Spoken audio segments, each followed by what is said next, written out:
नाथूराम गोडसे का जन्म 19 मई 1910 को महाराष्ट्र में हुआ था। उनका परिवार ब्राह्मण जाति का था। गोडसे को बचपन से ही धार्मिक शिक्षा दी गई। उन्होंने अपने माता पिता से रामायण और महाभारत की कहानियां सुनी। गोडसे ने अपनी प्रारंभिक शिक्षा पुणे के एक स्थानीय स्कूल में प्राप्त की। वे एक मेधावी छात्र थे और पढ़ाई में हमेशा आगे रहते थे। बाद में उन्होंने पुणे के प्रसिद्ध फर्ग्यूसन कॉलेज में दाखिला लिया। गोडसे को बचपन से ही देशभक्ति की भावना विरासत में मिली थी। वे अंग्रेजों के शासन से नफरत करते थे और भारत को स्वतंत्र देखना चाहते थे। कॉलेज के दिनों में ही उन्होंने स्वतंत्रता आंदोलन में भाग लेना शुरू कर दिया था। जैसे जैसे गोडसे बड़े हुए, उनके मन में हिंदुत्व की भावना प्रबल होती गई। वे मानते थे कि भारत हिंदुओं का देश है। उनका मानना था कि मुस्लिम और ईसाई विदेशी हैं और उन्हें भारत में कोई स्थान नहीं मिलना चाहिए। गोडसे ने हिंदू महासभा ज्वाइन कर ली। यह संगठन हिंदू हितों की रक्षा के लिए काम करता था। गोडसे जल्द ही इस संगठन के एक प्रमुख नेता बन गए। गोडसे एक कट्टर राष्ट्रवादी थे। वे भारत को एक शक्तिशाली और गौरवशाली राष्ट्र के रूप में देखना चाहते थे। उनका मानना था कि भारत तभी तरक्की कर सकता है जब वह अपनी हिंदू पहचान को अपनाए। गोडसे के विचारों में सांप्रदायिकता का पुट भी साफ दिखाई देता था। वे मुसलमानों को शक की नजर से देखते थे और उन्हें भारत के लिए खतरा मानते थे। उनका मानना था कि मुसलमानों को भारत में रहने का कोई अधिकार नहीं है।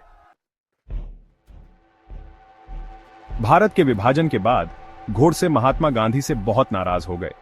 उनका मानना था कि गांधी ने मुसलमानों के आगे झुककर भारत का विभाजन स्वीकार कर लिया। गोडसे ने गांधी पर यह आरोप भी लगाया कि उन्होंने भारत को कमजोर बनाया है। सेक्शन 5 महात्मा गांधी की हत्या 30 जनवरी 1948 को नाथूराम गोडसे ने दिल्ली के बिड़ला हाउस में महात्मा गांधी की गोली मारकर हत्या कर दी। गोडसे ने गांधी पर 3 गोलियां चलाईं। गांधी की तुरंत मृत्यु हो गई। गोडसे ने भागने की कोशिश नहीं की और पुलिस ने उन्हें गिरफ्तार कर लिया। सेक्शन 6 मुकदमा और बचाव। गोडसे पर गांधी की हत्या का मुकदमा चलाया गया। गोडसे ने अपना बचाव खुद किया। उन्होंने अदालत को बताया कि उन्होंने गांधी की हत्या देशभक्ति के कारण की थी।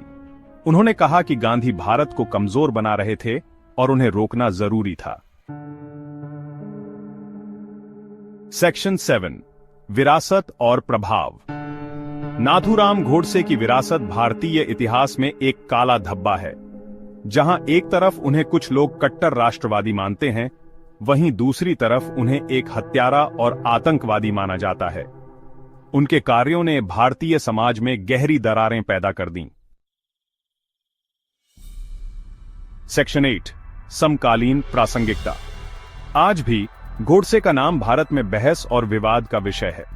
कुछ लोग उन्हें एक नायक के रूप में देखते हैं, जबकि अन्य उन्हें एक खलनायक मानते हैं। उनके विचारों का असर आज भी भारतीय राजनीति में देखा जा सकता है। सेक्शन 9 निष्कर्ष। नाथूराम गोडसे एक जटिल और विवादास्पद व्यक्तित्व थे। उनके कार्यों ने भारत को हमेशा के लिए बदल दिया। हमें उनके बलिदान से सीख लेनी चाहिए और यह सुनिश्चित करना चाहिए कि ऐसी त्रासदी फिर कभी न हो।